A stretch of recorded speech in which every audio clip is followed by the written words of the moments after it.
All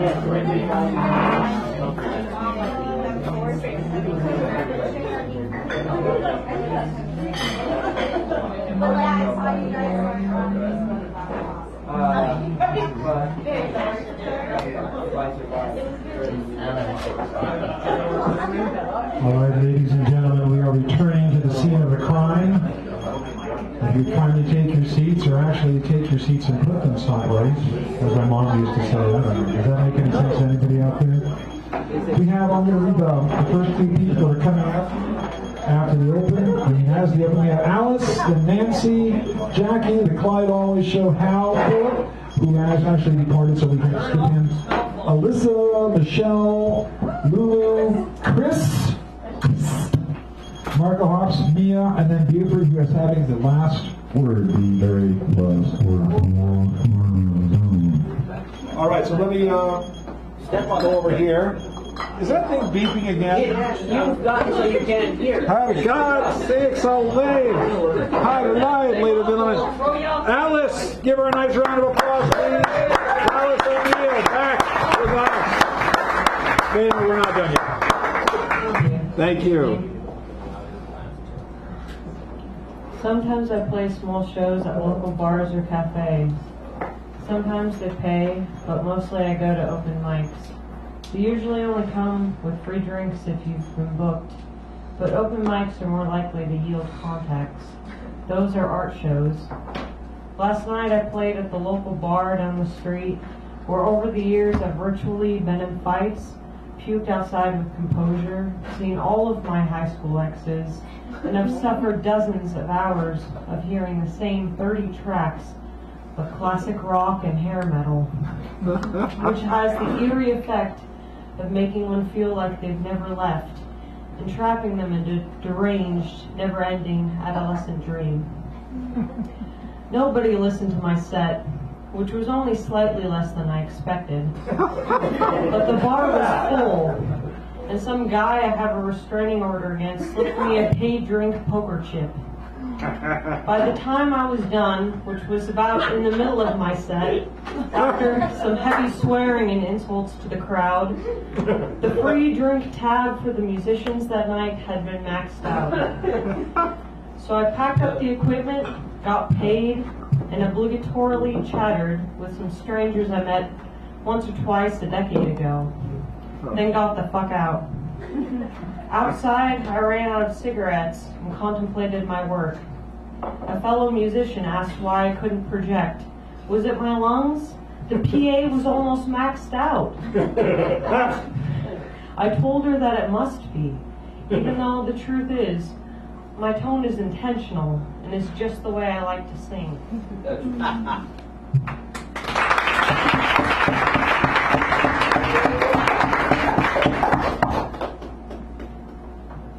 I woke up, as I do every day, to dogs barking and someone casually yelling into another room. My first thought is always that I am alone. I politely ask the noise to be considerate in the morning. He says, "Fuck you." I'm not changing a damn thing, and besides, you make hella more noise than I do, except you're useless and ungrateful and don't work and don't care about the family. So how about you shut the fuck up, bitch? I don't need to talk to you. So I make some coffee, and his mom walks in, and they have a clandestine meeting about 10 feet away about how I'm a bitch, and I don't even try to help the family. I never loved them or appreciated them anyways. I reach for the rum to fortify my drink and help myself feel less desperately suicidal and more modestly drunk. I think, Spherical, weed. Then I think, what set of body functions could I risk living without if I failed at another attempt? I know everyone gets mean when I talk like this. I've been discreet for years, but I've lost everyone I've loved, and I have no more reason to be shy about how I really feel. In a perfect world, it would save my life to ask for help and not destroy it. Too late. I'm about as likely to look for a new doctor or therapist as I am to order a self-help book on assisted suicide. My mother walks up and reprimands me for being depressed and not helping the family by doing their dishes or cleaning their mess. I feel like like you're angry with me when we just love you and have been treating you like a princess. It horrifies me to acknowledge that she thinks she's telling the truth and doesn't know what it is to be a mother and doesn't know how not to abuse her daughter or handicap her son. What do you do for me then? We give you space. All the space you could want. She then comes to the conclusion that I have to figure out a way out of here. With an income of $0, nowhere to go, no support. This has been the problem for the last 7 years. If I kill myself here, I will make it gory. Today I'm looking forward to it. Don't think that I won't. Wow.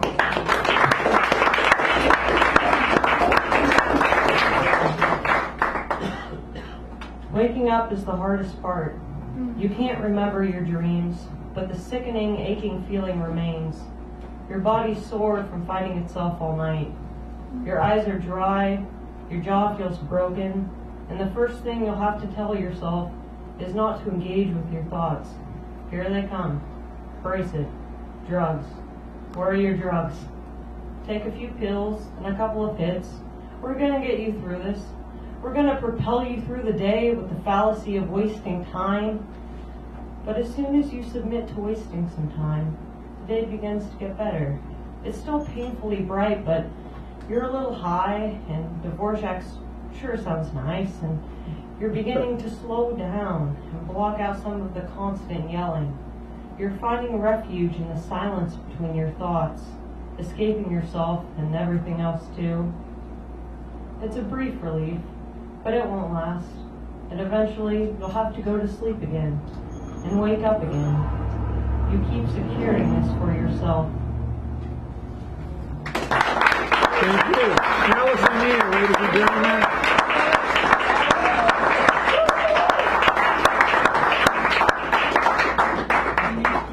One of the things I forgot to say at some point early on is that what's the point of holding back? What is the point of coming here and then not reading something, say what you need to say? It's good. We understand. It helps. Nancy Wakeman, please come forward. Give her a nice round as she does that. A wonderful poet. You might have to arrange the... thank you, David. And then we have Jackie, Clyde Always, Hal, Alyssa, Michelle, Lulu, Chris, Mark, Mia, Buford. That's my excuse. Okay, I have a poem. It's a change of mood. And the poem has a refrain. The refrain is, the moon rises and sets, the earth turns. So I'll raise my hand when it's time for the refrain and you can all join in. Stages of life. The girl climbs to the crown of the oak tree and shoots arrows at the moon. Her tiny nipples swell with excitement. She wants to pull the moon close to her, to touch it. Her missiles curve down, silver splinters shimmering in the earth. On moonless nights she runs, howling with the wild dogs. The moon rises and sets, the earth turns. The woman tucks her lips around her teeth, tucks blankets around her children, closes the window to shut out the moon. Her breasts are full of wine. She is drunk with love. No one will steal her children. Slivers of silver slip into the room, dusting the broken bow, filling the empty quiver, kissing the children. Under the bed a spaniel pants and suckles her litter. The moon rises and sets, the earth turns. The crone strings the bow, slips silver arrows under her granddaughter's pillow, and flies out the window. Her breasts hug her body like empty wineskins. She blesses the dogs, barks at the trees. When she reaches the rim of the world, she jumps and catches the horn of the new moon. The moon rises and sets, rises and sets. The earth turns. Thank you. Thank you, Whitman.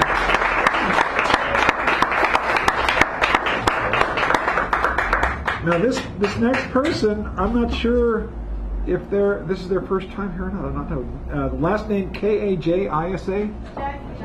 Jackie. Oh, Jackie. This is the person we've been waiting for, ladies and gentlemen.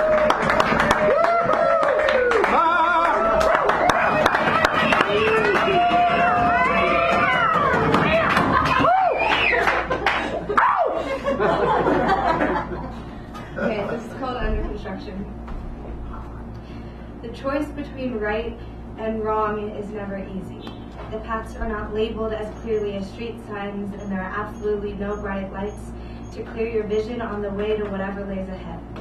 One road invites you in, a soft blanket, a cup of hot cocoa, a mother's caress, but will leave you wrapped in guilt instead of warmth, suffocating you burnt tongue and all until you are left with the shoulda, coulda, wouldas, but never the wanted tos. You see, I cannot pretend that the right thing will always have the best result for you, or that what is left will be wrong, because 3 lefts make a right, but 2 wrongs don't, so make sure to keep both hands on the wheel. Headlights on, eyes forward, watching out for that 4th left so you don't end up where you began in the first place. Just know that it is okay to take your foot off the accelerator every once in a while. Step outside and smell the roses, completely disregarding whether you are loved or loved not, because you are. Sing like you have never been hurt, like no one can hear you, yet make sure you are heard by anyone who would dare hold your tongue, that your melodies pierce the eardrums of the disbelievers. Consume the constant humming of high expectations, and if you have big shoes to fill, then take them off. You never liked them anyways. Walk the road less traveled. Leave breadcrumbs behind, because when you reach out for the sweetness in life but get burnt throwing evil into the stove, you can always find your way back. Follow the footsteps. Left, right, right. One foot after the other. Wrong is not something that can define you or change your shape, but your reflection is a different matter. Your own eyes create the funhouse mirror you so eagerly try to avoid. So look left, look right, look up, see the reality of your true form, and then check again both ways before crossing. This will never end exactly as you had planned. So stop asking for directions to the right way and the wrong way, because they are under construction. Looks like your way will have to do for now.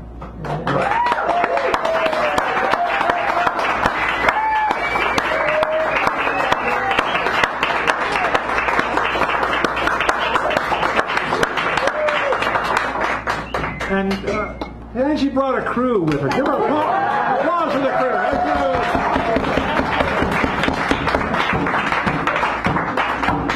And some of them said, "Oh, I don't read." I go, "You do so read." So maybe when you bring them back, they'll be braver than.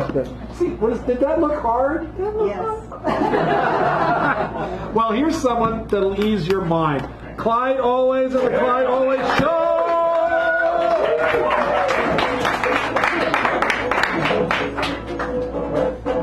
Ladies and gentlemen, boys and girls, come on, step it up, folks, for the grab yourself on the front row seat before the dawn and the gold trash. You don't want to miss this. It's Catherine Miller's having a stone of the Clyde Always Show. With me, your always clever, always handsome, always charming host, Clyde Always, and I ain't no common Colonel Barker, I am the Bard of the Lower Haight. And this is the tale of Devin and the vegan cappuccino. Once upon a time, in the hippest, most happening city there ever was, there lived a handsome and sinister devil named Devin. Devin had fiery crimson skin and 2 gigantic horns and a forked tail, and he wore his hair in a gloriously disheveled man bun, which he never took down, as it would give him advice from time to time. Devin worked in a pretentious coffee house built out of reclaimed popsicle sticks and primitive light bulbs, and rumor had it that he himself had forged the wrought iron fixtures in the fires of hell. But one day, while Devin was obnoxiously banging his metal milk pitcher over and over again, swirling the froth and peering into it discerningly, there came waltzing through the door of the cafe the most beautiful girl, in skin-tight spandex pants and a tank top, revealing 2 full sleeves of the cutest new school tattoos he'd ever seen. She skipped merrily up to the counter and batted her eyelashes at him and begged with the slightest of whine. She said, Have you got any almond milk? Well, Devin paused his tapping and swirling a moment to listen to what his top bun had to say, and whispered eerily into his ear and said, "Go ahead, take her. She's asking for it." So Devin the Devil put on his most charming of smiles and replied with a matter of fact. He said, "Sure thing, little mama, but it's gonna cost you extra." And the girl pathetically whimpered, "How much?"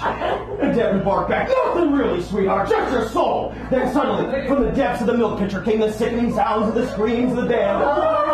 As rising out of its rim was a tremendous cloud of the blackest of bats, plus witches and skeletons, scarecrows and gnats.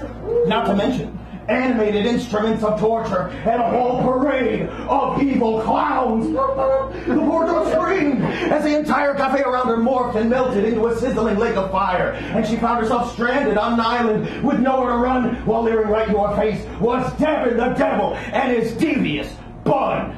He seized her hard by the shoulders and growled through clenched and razor-sharp teeth. He said, "Surrender your soul, kiddo, and the vegan cappuccino will be yours." But the girl stood tall and silent, glared back defiantly, and breaking free from his grasp, turned her back on the devil, revealing two perfectly symmetrical and adorable angel wings tattooed on her shoulder blades.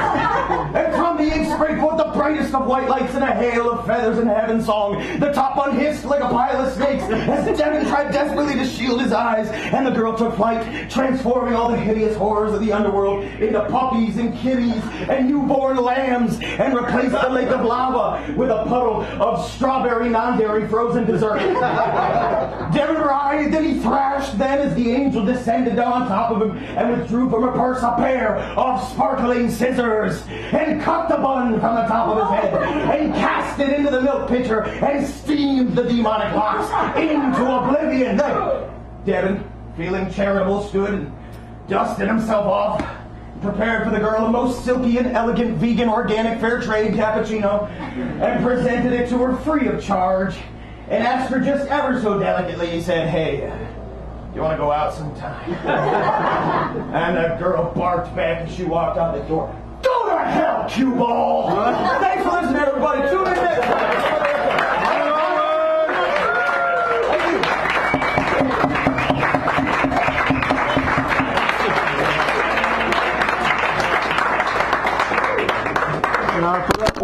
For those of you who don't know, he hosts the famed open mic at Cafe International every Friday night if you want to come down and read. 7:30 sign up.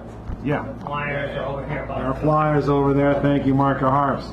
All right, that takes us, Alyssa Hirsch. Oh, here she comes. Now, aren't you new?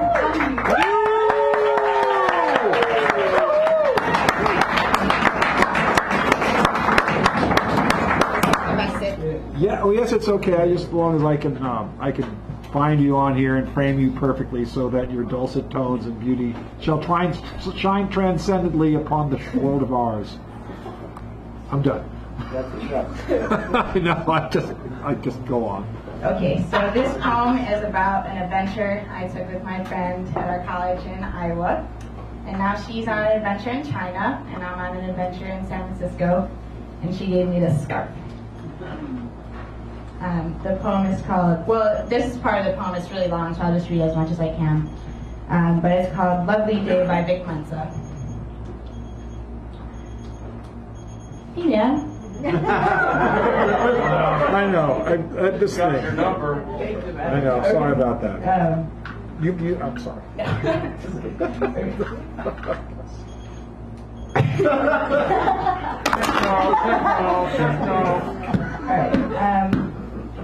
I don't want to die with my socks in my hands, you say, so I'll give you a moment to put them on before we begin our walk down the railroad tracks, because I'm trying to recreate the plot of my favorite movie, Stand By Me. Everything we say is the smaller version of something bigger, so clearly we're getting at something, and it's probably adulthood, because we talk about shit like how last night we sat around your dining room table drinking wine and playing poker.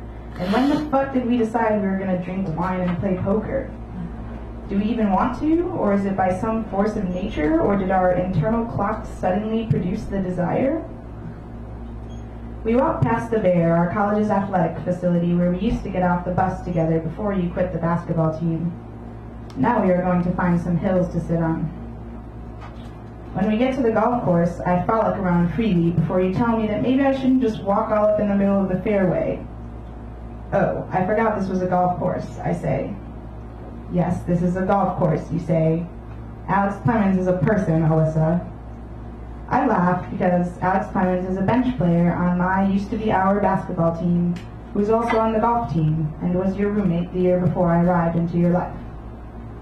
But none of these features of existence had ever caught my attention. We should try to do that with every statement, I say. Like, take it as far as it could possibly go. Yeah, but within reason, you reply. That's my new motto. Pushing things to the limit, but within reason. And it makes me happy, but also sad, because I remember all the fun we used to have when reason had no influence over anything you did. We're doing shrooms because it's a beautiful day, you announce. Which is a logical fallacy, so I say no. It's a beautiful day because we're doing shrooms, you amend. Although this isn't technically accurate either, it has elements of truth, so I leave it alone. I ask you if it's okay that I write. You say that you trust me, so I write down the word "we're" in my notebook, and just when I'm about to declare that I think I'm gonna be pretty chill, it fucking hits me so hard that I had to go out onto the putting green just to survive. I walk around with my shoes off, strategizing about how I'm going to make it the rest of the way. You yell that you've located a pen of your own and have decided to write. So I keep walking around and say, "Good, you write and I'll do." To which you yell, "No," and then add that you're going to draw me instead. Our banter has calmed me down, so I pick up a leaf and spot a man driving a golf cart in the distance. Past him, I see a path which I suspect we should travel. "I drew your head too big," you yell. The golf cart nears the putting green. So I walk over to you and hold up my leaf and tell you that if the golf cart man asked what I was doing, I was going to say, "Getting this leaf." Even though why the fuck would anyone walk out onto the golf course to pick up a leaf? I also tell you about the path I found for us. But when we walk back onto the putting green, I have a sinking feeling my window of opportunity to show you the path is closed, because everything looks different than it did a moment ago. Finally, it reappears in the distance. We talk and laugh on our way, and I feel really good, until I notice that up close, the path doesn't look how I assumed it would. As a matter of fact, I don't think it's even the correct path. That's how it goes. You make this whole fucking journey towards whatever has caught your attention, but when you get there, it turns out to be something completely different and undesirable. We're never going to find it, I say, in utter despair. Are you kidding me? You say. You can't just give up.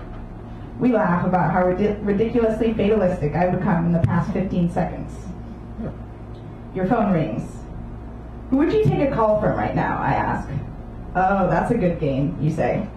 "I mean, not like it's a good game just to pass the time. I mean, I want to think about it," you say. I laugh so hard that I cry at the absurdity of us needing to pass the time. "We're so desperate for life," you say. "Why wouldn't we be?" I reply. "Well, I feel like most people aren't," you say. I ask what you would want to do when we get back to campus. You suggest that we could look at the pictures on my dorm room wall. I nod excitedly. Also, why would we look at pictures when we have the world, you say, as we gaze at our surroundings and laugh so hard. You ask what I want to do. I say go to one of our friends' rooms and listen to some music. But my music, I clarify. "I'm Alyssa and I want to party in your house," you mock.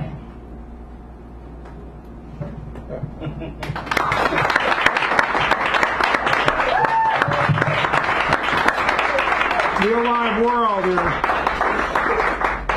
All right. Thank you so much. And I hope you'll come back because that's fun. We like that. It's good. Thank you. Michelle, nice round of applause for Michelle. For you. Okay. Hello. Hello. That is so up close. The camera. It's okay. I'll hide it. Okay. My best friend made me cry today. I was sitting on my tech shuttle, floating above the highway like a magic loaf of bread, when a bubble of text appeared on my phone and said, I think that maybe you are stressed and tired by a lot of different things in your life right now, and that's okay. And it's okay that you are feeling anxious or sad about a boy. Sometimes your brain chemistry gets a little messed up when you're tired or have been working very hard. A day ago, I closed my eyes and opened them in a swimming pool. This time I had goggles on and I could hear my thoughts dissolve in the clear, blue raspberry water. I pushed the sad water away with each stroke of my hand and wondered if the woman in the next lane was going to go home with my old thoughts stuck in her hair. She sat her purse on the red dotted couch and heat up noodles for her 14-year-old daughter and be unable to stop crying. Oh man, what had I done? Yeah, what have you done? All right. So I'm assuming Sierra has not shown, so I'm just saying that in case she's here and I didn't see that. But we have Lulu next. Lulu, who was here a while back. Last week, you were here last week. And you said you'd come back, and you did. How lovely. I haven't grown any taller. Well, Hello. Here, we'll put it down a little bit for you. Oh. Thank you. We'll help you out.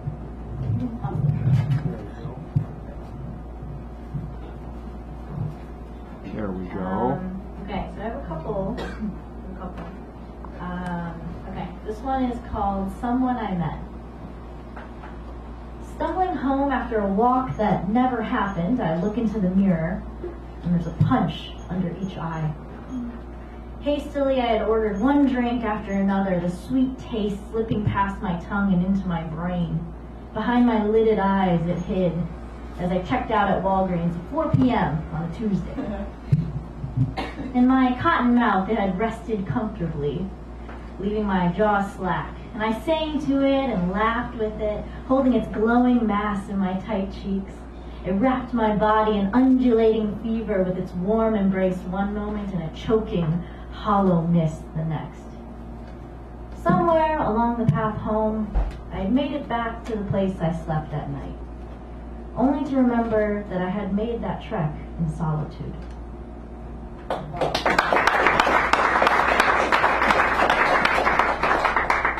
That's about one time I got drunk alone on a Tuesday. On a Tuesday? I missed that. Oh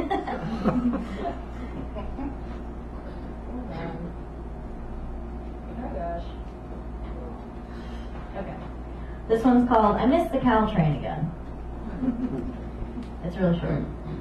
I keep missing the Caltrain for work, and I claim that I'm just bad at estimating how long it takes to bike there. It's the bike phone. Yes, remember. But I think the real reason is I can't pull myself out of bed anymore. You want something else? Yeah. Let's do one more. Yeah. And this one's kind of angsty. Cool. Angsty? Yeah. Okay. Our love is like miniature tigers on a Wednesday night. Miniature tigers with a band. Waves washing over us, stars crashing down into the heat between our bodies. We surface for a breath between each song and scream with each drop of the guitar. Sometimes it's blinding. It takes over every thought in my frail body, hiding under the sheets. The weight of a million possibilities pin me to the mattress and I can barely blink, much less exhale. Short of breath, I let the anxiety rack my chest and choke my raw throat. I imagine the hands that might gently caress my neck before they slowly tighten and squeeze my last shaky breath out between my teeth. But I remember when our love was standing on top of Twin Peaks and filling our lungs with the clear air, like sprinting down a block before running out of air and stress. Our love put me at the top of our tiny world, and the distance was nothing more than a thin curtain hanging between us. Easily pushed away, just enough to give us privacy, but if you called through the cloth, I would answer. Sometimes it is lonely. It is reasonable the way I feel when I look out the Caltrain window and see the sprawling landscape before me, filled with people and houses and pets. It is reasonable, I think, to feel like a speck of dust that weighs 2,000 pounds.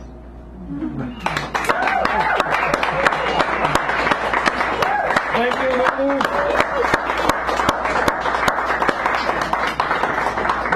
We hope to hear you yet again. That'd be fun. Okay, that's a deal. All right. Chris,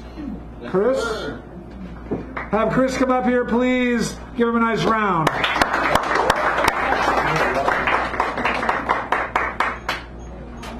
don't know why they call it rounds. It's not round, really. I have not grown shorter. We know this, and we apologize significantly. All right. Hi. Hello. First of all, happy birthday, Tony Bennett. 90 years old today. Wow. In case you're wondering. Great singer. Secondly, this is not my poem. This is a poem from Nicholas Johnson. He's a teacher at the University of Surrey in the UK. Really cool guy. If you ever check out his work, interesting. So this is one of his poems called One of the Monkeys. One of the monkeys. I'm one of the monkeys that got typing in a room full of monkeys. It's a play Shakespeare wrote back in the old days. They want us to write again. So we're writing a play we never read. They keep inviting strangers to watch us, and strangers say they wrote to be nutty or to be. They stay too long if we write something exciting. But the bananas flow like wine. We know it's crazy, it's morbid. It's a ranting play, a stew full of murder, love, but with more noble feel. Shocked I see heck, monkeys come and monkeys go. One keeper killed my father. What should I do? I'm watching him. My teeth are sharp as steel.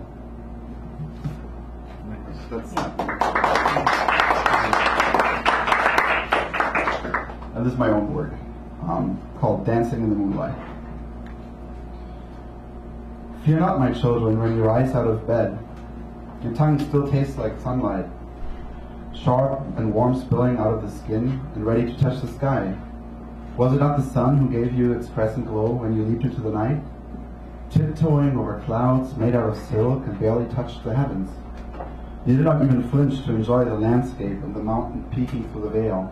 The lightning speed which you've seen around you made you invisible to the naked eye. You're dancing in the moonlight, with all your joy, with no one will ever see. Have you forgotten how to speak? Have you not tasted the flavor of life to understand its pure intention to reveal you out of the dark?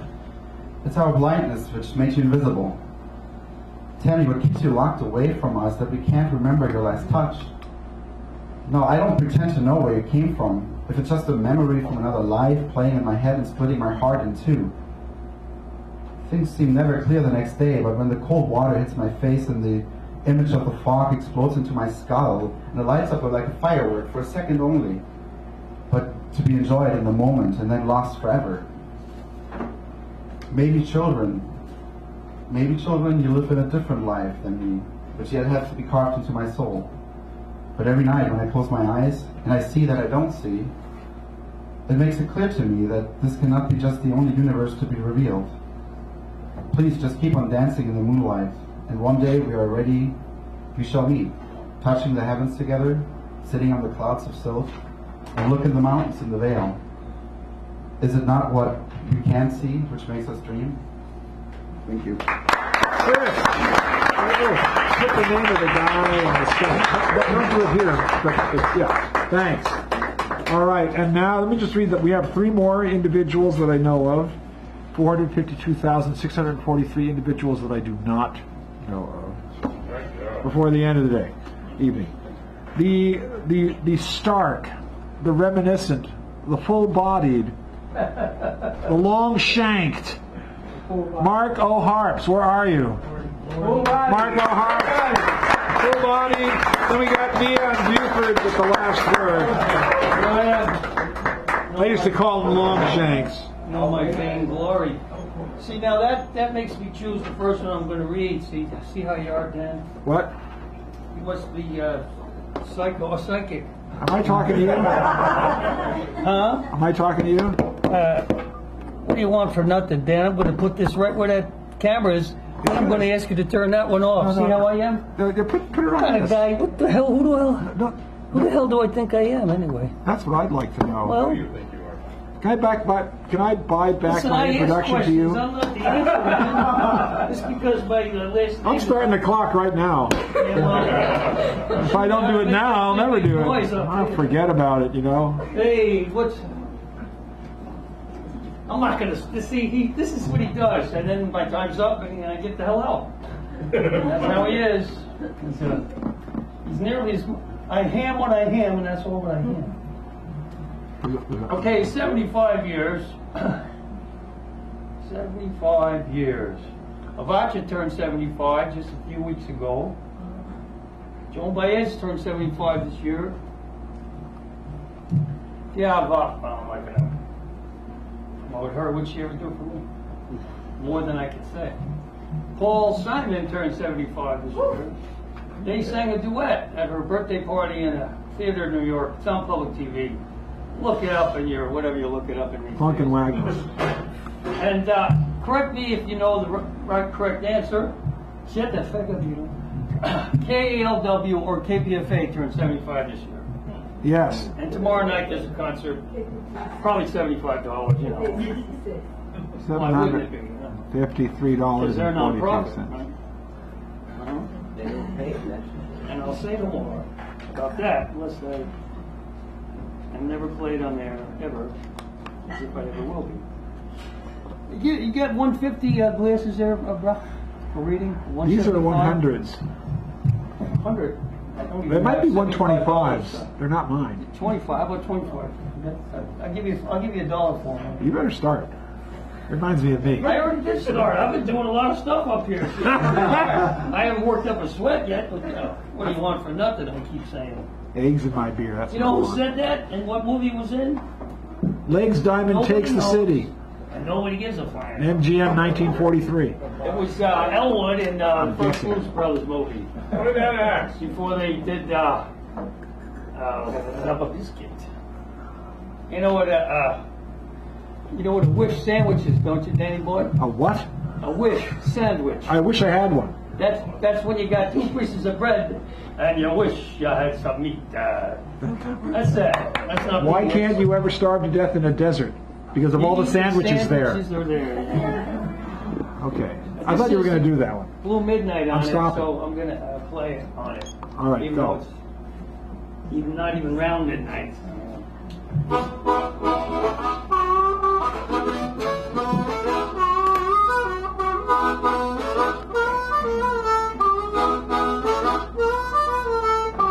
Remember Henny Youngman? I remember Henny Young. I remember Mama.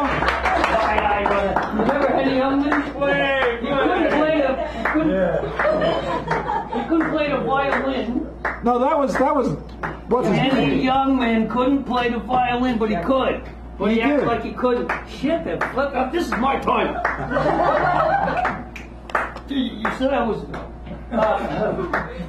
Yeah.